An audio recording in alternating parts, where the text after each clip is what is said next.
ईश्वर का स्वरूप क्या है और ईश्वर कैसे मिलेंगे, यह जानने के लिए पूरा प्रवचन अवश्य सुने और संतमत ज्ञान भंडार को, यह चैनल को सब्सक्राइब करें। संतमत ज्ञान भंडार पूज्यपाद स्वामी आशुतोष गुरुस्नेही जी महाराज का है। इसे आगे बढ़ाएं, लाइक करें, कमेंट करें। तत्पदं दर्शितं येन तस्मै श्री गुरवे नमः। नित्यशुद्धं निराभासं निराकारं निरञ्जनं नित्यबोधं चिदानन्दं गुरुं ब्रह्म नमाम्यहम्। बोलिए प्रेम से श्री सद्गुरु महाराज की जय। परमाराध्य गुरुदेव के पावन श्री चरणों में कोटिशः नमन। वंदनीय साधु समाज, आदरणीय बुजुर्ग सत्संगीगण, धर्म प्रेमी सज्जनों, माताओं बहनों तथा प्यारे बच्चों, हमारा भारतीय समाज एक आस्तिक समाज है। अधिकांश लोग कुछ न कुछ भक्ति अवश्य करते हैं। लोग भक्ति करते हैं, यह अच्छी बात है, लेकिन भक्ति क्यों करनी चाहिए, भक्ति किसकी करनी चाहिए, इसका पता ठिकाना मालूम ही नहीं है।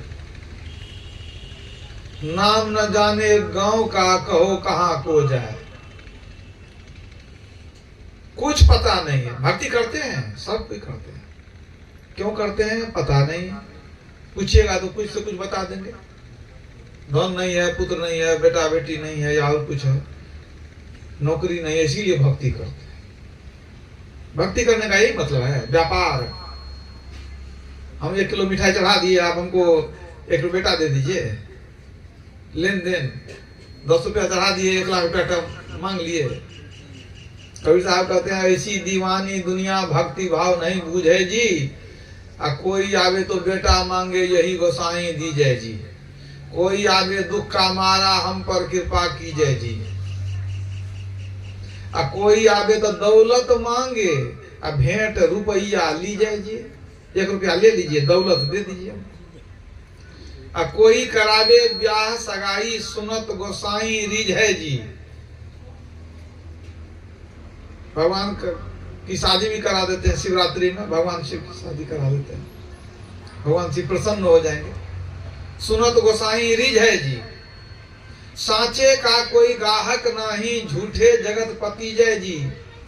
कहे कबीर सुनो भय साधो, अंधों को क्या कीजय जी।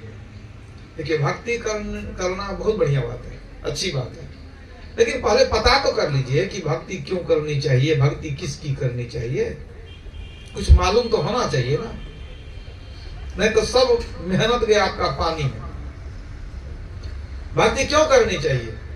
संत लोग कहते हैं कि जन्म मरण से बढ़ करके कोई दुख नहीं है, इससे छूटने के लिए, मुक्ति पाने के लिए भक्ति करनी चाहिए। आवागमन सम दुख दूजा है नहीं जग में कोई, इसके निवारण के लिए प्रभु भक्ति करनी चाहिए। किसके निवारण? ये जन्म मरण, जन्म में कष्ट, मरने में कष्ट, जीवन भर कष्ट। जन्म लेते हैं, शरीर में आते हैं, तब ना आज इतना कष्ट है। अगर शरीर में नहीं आते तो कष्ट नहीं रहता।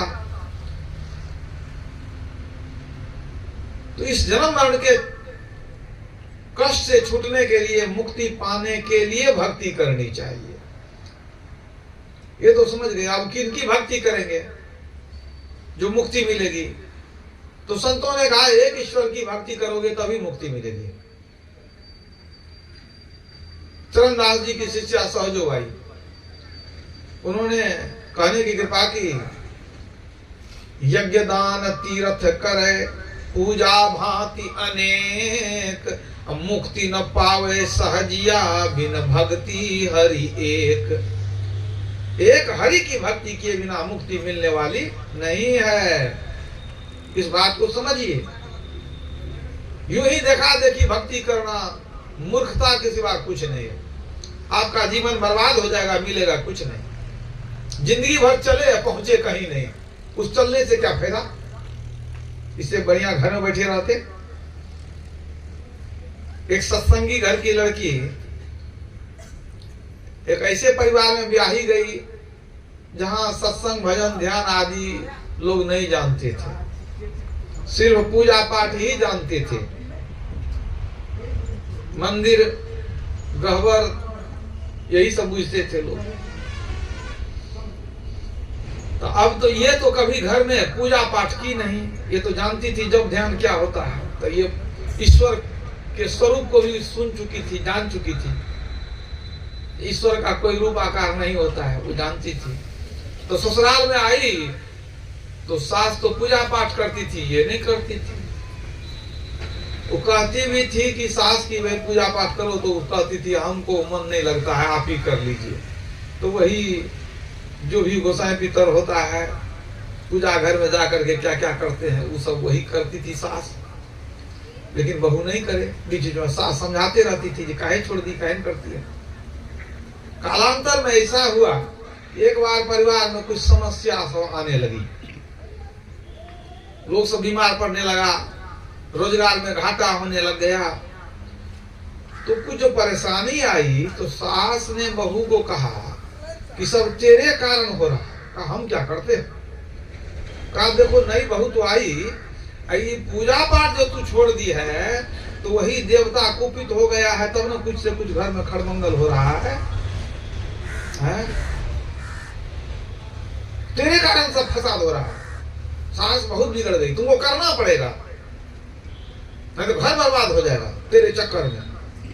तो बहुत सब मिलकर के इसके पीछे लग गए कि नहीं तो करना ही पड़ेगा। तो बेचारी सोचने लगी कि अब जब सबका एक ही मत है तो हम कर देंगे जो कहेगी, तो हमको तो आता है नहीं कुछ। तो कहा माँ जी तो क्या कहते हैं, आप जैसे कहिएगा बता दीजिएगा, वो सब कर देंगे, हमको क्या जाता है। कहा नहीं तू कभी पूजा पाठ नहीं की है, अब ऐसे से काम नहीं चलेगा। भगवान को खुश करने के लिए अब घर में जो गोसाई है इसी की पूजा कर लेंगे, काम नहीं चलेगा। चलो तीर्थ स्थान में कोई एक स्थान था, कोई जहाँ की तीर्थ था, बहुत मंदिर बहुत भगवान स्थापित थे, कोई प्रमुख होगा स्थान, जैसे देवघर होता है, जैसे और भी कितने सिंहेश्वर स्थान भी होता है, उसी तरह से।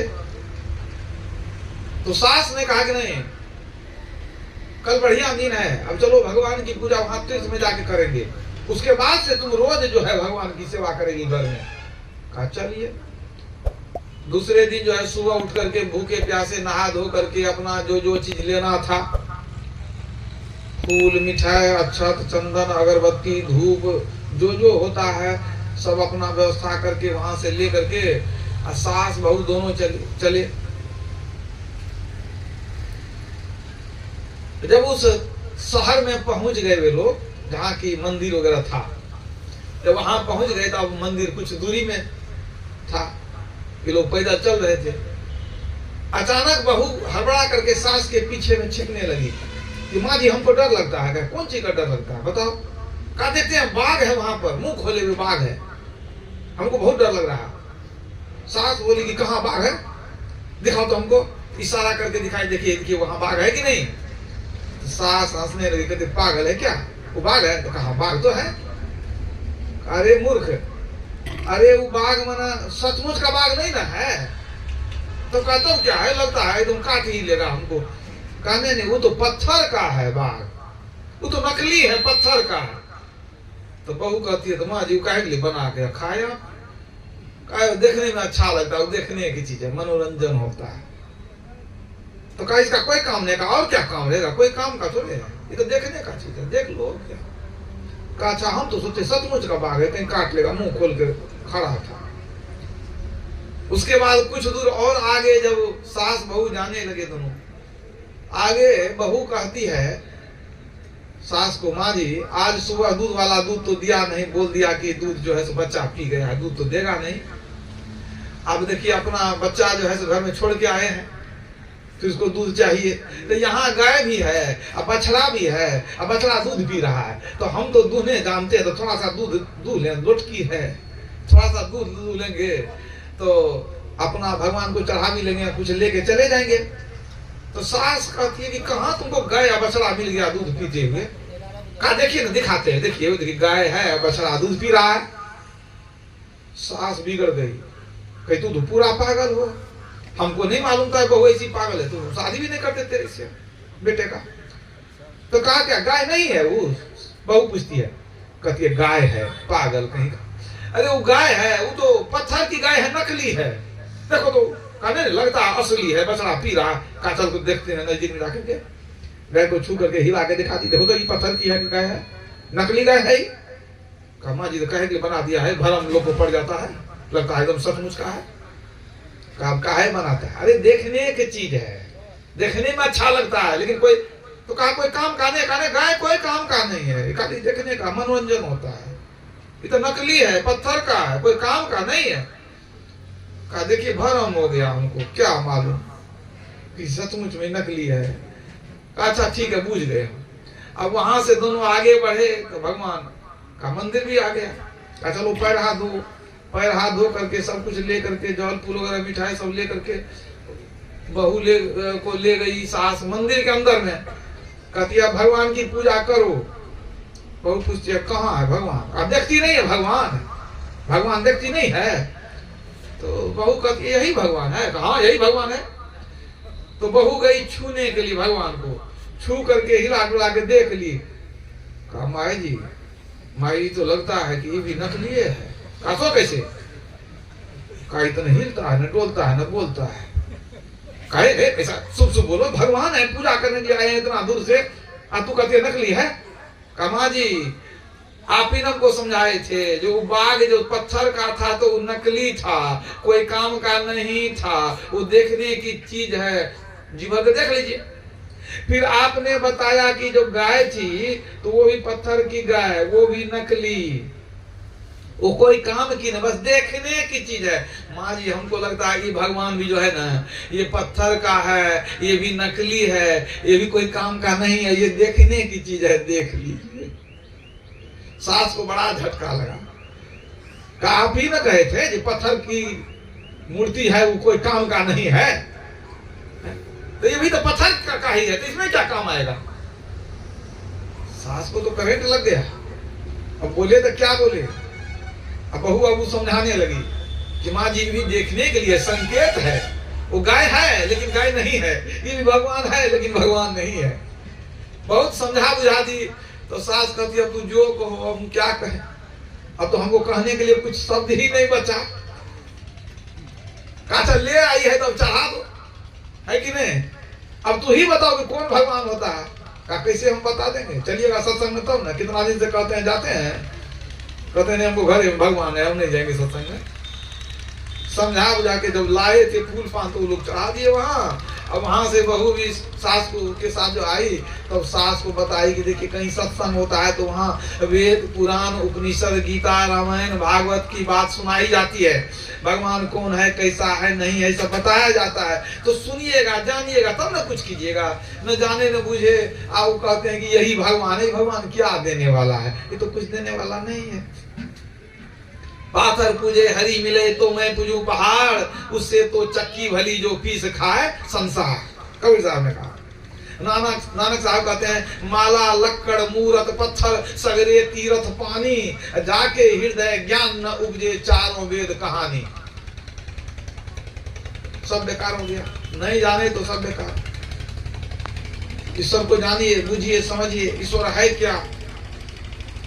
आपको ईश्वर की भक्ति करनी है, देवी देवता की भी भक्ति नहीं करनी है, क्योंकि देवी देवता की भक्ति करके आप कहां जाएंगे? स्वर्ग जाएंगे।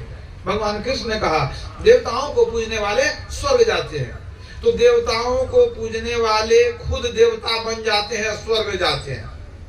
तो देवताओं को पूजेंगे तो देवता बनेंगे। तो आज आप देवता से नीचे हैं कि देवता बनना चाहते हैं?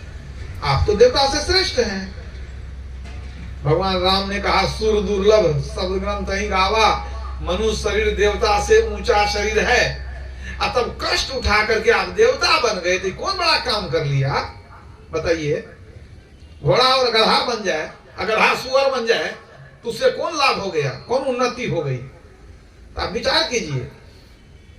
भगवान राम ने भी कहा था स्वर्ग स्वल्प अंत दुखदाई, स्वर्ग का सुख थोड़ा है, अंत में दुख होता है। स्वर्ग जाने के बाद नरक में भी जाना पड़ता है। पुण्य छीन सोई देव स्वर्ग से नरक में आवे। आप देवता बन के स्वर्ग में गए, पुण्य खत्म हुआ, वहां से नरक में गए, तो क्या फायदा हुआ? तो भगवान राम ने इशारा कर दिया था कि स्वर्ग का सुख बहुत थोड़ा है, स्वर्ग के चक्कर में नहीं पड़ना चाहिए। और भगवान कृष्ण ने कहा कि देवताओं को पूजने वाले स्वर्ग लोग जाते हैं। यदि आपको स्वर्ग नहीं जाना हो, मोक्ष में जाना हो, तो देवताओं के पीछे क्यों भागेंगे, ये समझाइए हमको। क्योंकि उनके चक्कर में रहेंगे, वो स्वर्ग लेके पहुंचा देंगे आपको, और आपको तो स्वर्ग जाना है नहीं। तो कुछ विचार लीजिए, समझ लीजिए, तब भक्ति कीजिए। कैसे मैंने विचारेंगे? पहले जानेंगे तब तो विचारेंगे। जानेंगे कहाँ? मंदिर में मूर्ति बोलती है। गंगा के पानी में नहाए कि जमुना में नहाए तो पानी बोलने वाला है।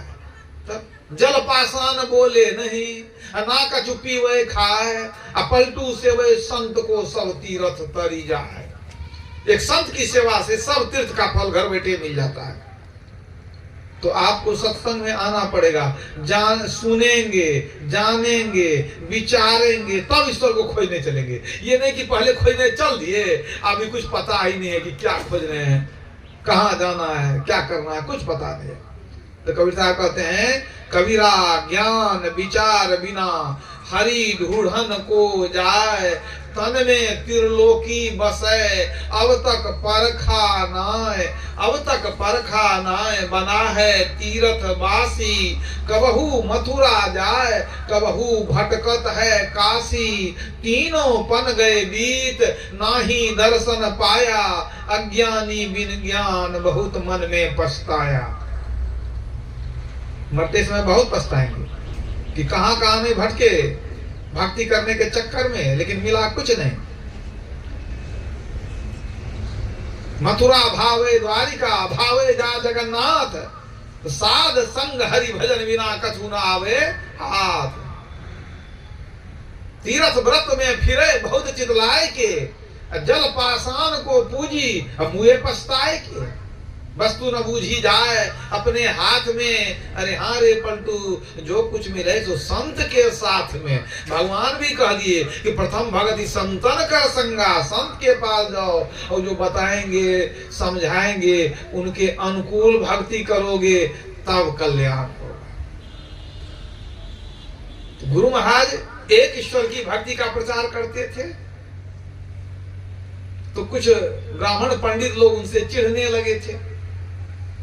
भाई जैसा प्रचार करते हैं कि हम लोग का रोजगार भी गड़बड़ा जाएगा और हम लोग का काम भी अब छिना जा रहा है, लोग उन्हीं को बुला करके सत्संग करा लेते हैं। तो कुछ पंडित ब्राह्मण लोग मिल करके आए गुरु महाराज के पास, चिढ़े हुए थे। आकर के पूछते हैं, कई लोग भी समय थे, आकर के पूछते हैं कि महाराज जी आप क्या प्रचार करते हैं? उनका हम तो सत्संग का प्रचार करते हैं, सत्संग के द्वारा ईश्वर भक्ति का प्रचार करते हैं। तो उन लोगों ने पूछा कि आप ये बताइए कि गांव में जो इतना मंदिर है, सब में मूर्ति है, तो मूर्ति भगवान है कि नहीं है, आप ये बताइए। उसने सोचा कि गांव वाले को इनके खिलाफ कर देंगे, क्योंकि उनको भड़का देंगे कि हमारे सनातन धर्म में जो भगवान है उनका ही निरादर करते हैं। तो गांव वाला खिलाफ हो जाएगा, तो गांव में आना बंद हो जाएगा, तो फिर हमारा ही पूछ होगा। तो पूछा ये मूर्ति जो है वो भगवान है कि नहीं, आप हाँ या ना कहिए। बहुत लोग आ गए थे, पंडित लोग आए हैं बहस करने के लिए गुरु महाराज से। तो गुरु महाराज कहते हैं क्या कि पंडित जी, मूर्ति में भगवान है लेकिन मूर्ति भगवान नहीं है। मूर्ति में भगवान ईश्वर है लेकिन मूर्ति भगवान नहीं है। का क्या मतलब हुआ इसका? आप साफ साफ जवाब नहीं देते हैं। का देखिए, हरि व्यापक सर्वत्र समाना, अप्रेम ते प्रगट हो ही मैं जाना, देश काल दिशि विधि सहु माही, कहु सो कहाँ जहाँ प्रभु नाई। प्रभु परमात्मा सब जगह है, व्यापक व्याप्य अखंड अनंता। तो जब सब जगह है तो क्या मूर्ति में नहीं है? सब जगह है तो मूर्ति में भी है। तो मूर्ति में भगवान जरूर है, लेकिन ऐसा नहीं है कि मूर्ति ही भगवान हो, ये मानने वाली बात नहीं। तो उन लोगों को लगा कि नहीं, हमारा काम मन पूरा नहीं हुआ, हमारा वार सटीक नहीं लगा। ये ठीक जो मानते तब ना कुछ, तो घुमा फिरा कह दिए। तब उन लोगों ने कहा नहीं, ऐसे नहीं होगा, आप साफ साफ कहिए कि मूर्ति को आप मानते हैं कि नहीं मानते, खुलासा कह दीजिए, आप मानते हैं कि नहीं मानते हैं। गुरु महाराज कुछ सोच लिए, कहते हैं कि देखिए पंडित जी, गुस्सा काहे के लिए करते हैं? आपने कहा कि मूर्ति को मानते हैं कि नहीं मानते हैं, तो हम मूर्ति को मानते भी हैं और नहीं भी मानते। तो उन लोगों को संतुष्टि नहीं हुई। कहते बात को आप घुमाते हैं, सीधा सीधा उत्तर देते नहीं। कहते मानते भी हैं नहीं भी मानते हैं, इसका क्या मतलब हुआ, समझाइए क्या मतलब हुआ। तो गुरु महाराज ने कहा देखिए, ईश्वर के रूप का ध्यान किया जाता है, भगवान के रूप का ध्यान होता है। ईश्वर परमात्मा विभिन्न रूप में आते हैं ना, राम बन के आते हैं, कृष्ण बन के आते हैं, शिव बन के आते हैं। तो मैंने क्या कहा, ईश्वर, हम मूर्ति को मानते भी हैं नहीं भी मानते हैं, तो मूर्ति बना करके या भगवान की मूर्ति हो, उस रूप का हम ध्यान करें, इस काम के लिए हम मूर्ति को मानते हैं। तो कहा नहीं कैसे मानते हैं? कहा नहीं कैसे मानते हैं? गांव में मूर्ति बना करके मेला लगाते हैं, चढ़ावा चढ़ाते हैं, चंदा वसूलते हैं, धन कमाते हैं, मेला ठेला लगाने के लिए हम मूर्ति को नहीं मानते हैं। कि मूर्ति बना दिए, यहाँ चढ़ाओ सब समेट के ले गए, इस काम के लिए हम मूर्ति को नहीं मानते हैं। वो लोग आपस में विचार किया, अब चलने में भलाई है, अभी बड़ा पोल खोलेंगे लोग मिल करके, हैं कि लड्डू पेड़ा लापसी या पूजा चढ़े अपार। लड्डू पेड़ा लपसी बहुत चढ़ाते हैं भगवान को। कबीर साहब कहते हैं लड्डू पेड़ा लापसी पूजा चढ़े अपार, अब पूजी पुजारी ले गयो, दे मूर्ति के मुंह छार। मूर्ति के मुंह में सटा करके पुजारी सब ले गया। तो इनको लगा कि अब हमारा पोल खोल देंगे, कोई ठिकाना नहीं, यहाँ चलने में भलाई है, वहां से चले उठ करके। इस बात को समझिए, परमात्मा कण कण में व्यापक है। लेकिन आप देखना चाहते हैं तो आखिर उसमें रूप रहेगा तब तो न देखेंगे। हवा में रूप नहीं है तो आप नहीं देखते। कुछ लोग ऐसे भी मिलेंगे आपको, कहेंगे नहीं हम जो देखते हैं उसी को मानते हैं, जो नहीं देखेंगे उसी को मानेंगे नहीं। अगर ऐसा कोई आदमी मिल जाए आपको तो उसके लिए एक बड़ा बढ़िया प्रयोग है। आपके घर में कोई नंगा तार लटका हुआ हो, जो एक तरफ दिखाई पड़े दूसरा तरफ भीतर हो कहीं, तो नंगा तार को उसको बुला के कहिए जरा से इसको छू के देखिए, तो वो कहेगा नहीं छूएंगे, काहे छूएंगे? कहा क्यों नहीं, पूछिए उसको क्यों नहीं छूएगा? कहेगा बिजली होगा तो। कहा देख लीजिए, आप देख के मानते हैं ना, तो देख लीजिए, है तो कह दीजिए है, कहिए नहीं है तो कह दीजिए नहीं है। तो कहेगा नहीं दिखाई तो नहीं पड़ता, कहीं करंट लग गया तो क्या होगा, हम नहीं छूने वाले हैं। मतलब देखते तो कुछ नहीं है, लेकिन मन में संदेह है कि हो न हो इसमें बिजली हो, है कि नहीं? तो बिना देखे माने कि नहीं माने, वहां बताइए तो। बिना देखे मान लिया। अब बताइए, जब बिजली को बिना देखे मानते हैं, बिजली को कौन बनाया? आदमी। आदमी को कौन बनाया? परमात्मा। उसी को नहीं मानते हैं। बिना बनाए सृष्टि इतनी सुंदर सृष्टि बन गई। आखिर कोई तो बनाने वाला रचनाकार है। परमात्मा अकेले थे, कुछ भी नहीं था, जमीन मकान दुकान कुछ भी, सूर्य चंद्रमा पहाड़ पेड़ पौधा कुछ भी नहीं, अकेले परमात्मा थे। ऋग्वेद में मंत्र आया है, एको अहम बहुश्याम, परमात्मा में मौज हुई, मैं एक हूं अनेक हो जाऊं। मौज से कंप हुआ, कंप से शब्द हुआ, शब्द से सृष्टि की रचना हो गई। दादू दयाल जी महाराज कहते हैं, एक शब्द थे सब किया, ऐसा समर्थ सोय, आगे पीछे वह करे जो बलहीना होय। एक शब्द से परमात्मा ने सृष्टि की रचना कर दी। इस्लाम धर्म में कहा जाता है, खुदा ने कहा कुन, संसार हो गया, संसार बन गया।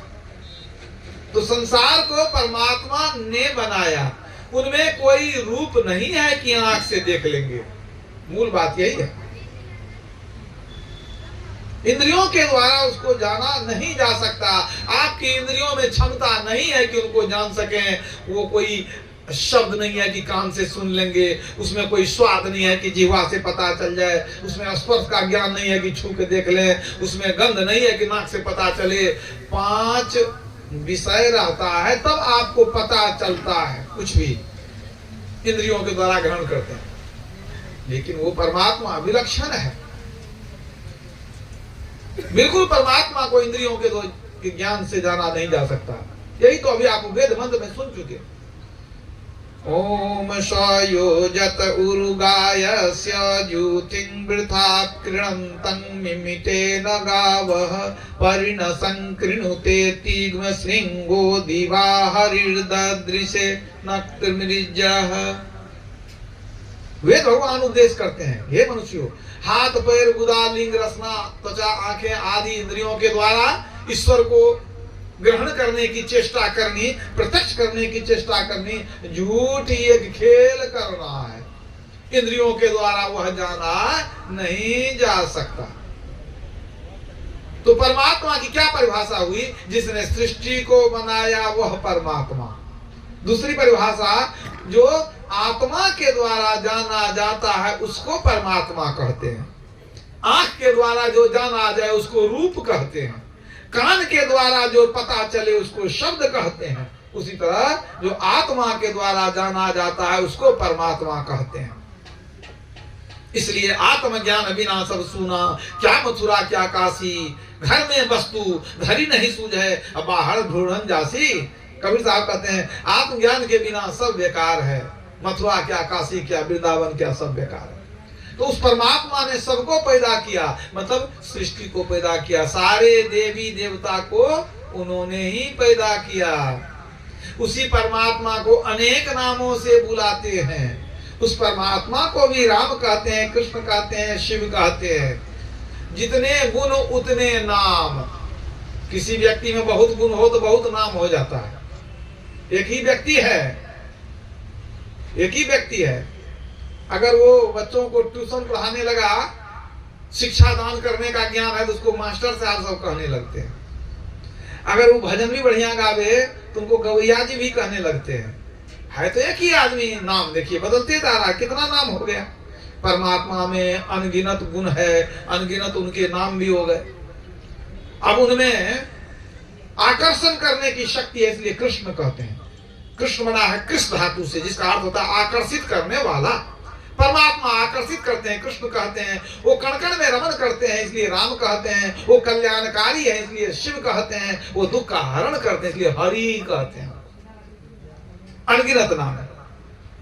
तो उस परमात्मा का नाम भी राम है। एक राम कौन थे? दशरथ जी के पुत्र भी थे। वही राम जो है, जो कण कण में व्यापक है, जो सदा रहते हैं, जो दिखाई नहीं पड़ते हैं, जो अव्यक्त अनादि अनंत अजय है, वही कभी कभी शरीर में आते हैं। संभवामी युगे युगे, युग युग में अवतार लेते हैं। राम बनते हैं, कभी कृष्ण बनते हैं। और जितने देवी देवता सबको उन्होंने उत्पन्न किया। रामचरितमानस में आया है, शंभु विरंचि विष्णु भगवाना उपजहि अंशु जासुते नाना, जासु हंस उपजहि गुण खानी, अग्नित लक्ष्य उमा ब्रह्मानी। क्या कहते हैं? परमात्मा राम के अंश से, अंश छोटा सा भाग को अंश कहते हैं। अंश मात्र से अनेक ब्रह्मा, अनेक विष्णु, अनेक महेश, अनेक लक्ष्मी, अनेक सरस्वती, अनेक पार्वती उत्पन्न होते हैं। सबको पैदा उन्होंने किया। अब पैदा भी किया, शक्ति भी दिया। लक्ष्मी जी के पास धन कहां से आया? परमात्मा की शक्ति से। अग्नि देवता जलाते हैं, शक्ति कहां से आई? परमात्मा ने दिया। जिन देवताओं को जो शक्ति है सब परमात्मा ने दिया। तब आप सोचिए, ब्रह्मा जी को शक्ति दिया, भगवान विष्णु को शक्ति दिया, महेश, सबको शक्ति दिया। तो अब सोचिए, जब ब्रह्मा जी को इतनी शक्ति है कि सृष्टि कर लेते हैं, तो उनको दिया परमात्मा ने, तो परमात्मा को कितनी शक्ति होगी? बहुत बेसी होगी, ज्यादा होगी ना। ऐसा नहीं है कि कोई अपना सब कुछ दे देता है किसी को। तो उस परमात्मा में कितनी शक्ति है? तुलसीदास ने लिख दिया, शारद कोटि अमित चतुराई, विधि शत कोटि सृष्टि निपुनाई, विष्णु कोटि सम पालन करता, रुद्र कोटि सम सत संहरता। क्या लिखते हैं तुलसीदास जी? करोड़ों सृष्टि के समान ज्ञान है परमात्मा के अंदर। करोड़ों ब्रह्मा के समान अकेले वो सृष्टि करने में सक्षम है। करोड़ों विष्णु के समान अकेले पालन कर सकते हैं, और करोड़ों शिव के समान अकेले वो संहार कर सकते हैं। अब बताइए, देवी देवता की कोई हस्ती है उनके सामने? करोड़ों गुना शक्ति है। इतना ही नहीं, रामचरितमानस में यहां तक लिख दिया गया, मस कही करई बिरंची प्रभु अजहि मसकते हीन अस विचारी तजी संशय राम ही भजहि प्रवीण। उस परमात्मा राम का भजन करो। क्यों करो? इसलिए कि वो बहुत शक्तिशाली है। वो अगर चाहे तो ब्रह्मा को मच्छर से छोटा बना देंगे। एक मच्छर को पकड़ के कहेंगे जा तू ब्रह्मा बन जा, तो मच्छर को ब्रह्मा बना सकते हैं। मस कही करई बिरंची प्रभु, मसक मन मच्छर, अब बिरंची मन ब्रह्मा, मच्छर को ब्रह्मा बना सकते हैं। अब ब्रह्मा को मच्छर से भी छोटा बना सकते हैं। तो अब सोचिए, एक तरफ अकेले परमात्मा, दूसरे तरफ उनका पैदा किया हुआ देवी देवता। आप देवी देवता को ही बड़ा समझते हैं, परमात्मा को बड़ा नहीं समझते हैं। कितनी बड़ी मूर्खता है, सो बताइए। सबके पिता, हमारे पिता, पैदा करने वाले परमात्मा, और देवी देवता को पैदा करने वाले वो भी परमात्मा। तो सबके पिता वो परम पिता है, उनकी न भक्ति कीजिए। एक साधे सब सधे, सब साधे सब जाए, जो गई से वे मूल को फूले फले अघाए। पत्ते पत्ते पर पानी देंगे, पेड़ सूख जाएगा, बर्बाद हो जाएगा, फल नहीं लगेगा। आप सिर्फ जड़ में पानी दीजिए, पत्ता हरा भरा हो जाएगा, फूल भी होगा, फल भी लगेगा। तो जड़ कौन है? वो परमात्मा। उस जड़ की भक्ति करेंगे, सबकी भक्ति हो जाएगी। अक्षय पुरुष एक पेड़ है, निरंजन वाकी डार, अपिर देवा शाखा भया, पात भया संसार। तो उस जड़ में आप पानी डालिए, उस एक ईश्वर की भक्ति कीजिए। इन देवी देवता की कोई औकात परमात्मा के दरबार में नहीं है। जितनी सृष्टि उतने ब्रह्मा, उतने महेश, उतने विष्णु। क्या गिनती है? पलटू साहब ने लिखा है, कोटि है विष्णु जहां कोटि शिव खड़े हैं। परमात्मा के दरबार में कि ब्रह्मा विष्णु महेश देवी देवता किसी की औकात नहीं, कोई क्षमता नहीं, कोई गिनती नहीं, कोई पूछने वाला नहीं। कोटि है विष्णु जहां कोटि शिव खड़े हैं। कोटि में करोड़, करोड़ों विष्णु और करोड़ों शिव वहां खड़े हैं। कोटि ब्रह्मा तहां कथे वाणी, कोटि करोड़ों ब्रह्मा वहां वाणी सुना रहे हैं। कोटि देवी खड़ी है जहां चेरियां, करोड़ों देवी वहां चेरी में दासी, दासी बनी हुई है। कोटि देवी खड़ी है जहां चेरियां, कोटि फन सहस्र मरम जानी। करोड़ों मुख वाले शेषनाग भी वर्णन नहीं कर सकते। कोटि फन सहस्र मरम जानी, कोटि आकाश पाताल फिर कोटि है। परमात्मा के अंदर में करोड़ों आकाश, करोड़ों पाताल है। ईशावास्यमिदं सर्वं यत्किंच जगत्यां जगत। इस संसार में जो कुछ भी स्थावर जंगम है, सब ईश्वर के द्वारा आच्छादनीय है। ईश्वर सबसे बड़ा है। इसलिए कोटि आकाश पाताल फिर कोटि है। कोटि ब्रह्मांड 100 कोटि ज्ञानी, दास पलटू कहे बड़े दरबार में इंद्र है कोटि जहां भरे पानी। करोड़ों इंद्र वहां पानी भरते हैं। तो आप पानी भरने वाले के पीछे भागते हैं, अब जिनके घर में वो पानी भरते हैं उनको भूल गए हैं आप। वो परमात्मा राम कैसे हैं उसको समझिए। जग पे खन तुम देख निहारे, अब विधि हरि शंभु नचाव निहारे। तेऊ न जान ही मरम तुम्हारा, और तुम्ही को जान निहारा। क्या कहते हैं वाल्मीकि जी? हे प्रभु परमात्मा राम, संसार तमाशा है, आप तमाशा को देखने वाले हैं। और आप क्या करते हैं? विधि हरि शंभु नचाव निहारे। आप ब्रह्मा विष्णु महेश को नचाते हैं।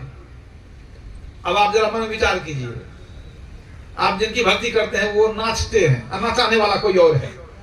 सबे नचावत राम गोसाई, नाचत नर मरकट की नाई। तो नचाने वाला बड़ा होता है, नाचने वाला बड़ा नहीं होता है। आप नचाने वाला को पकड़ लीजिए, उस एक को पकड़ लेंगे, जीवन नेक हो जाएगा। वही एक ईश्वर है, वो एक ही एक है, 2 4 10 नहीं है, याद रखिएगा।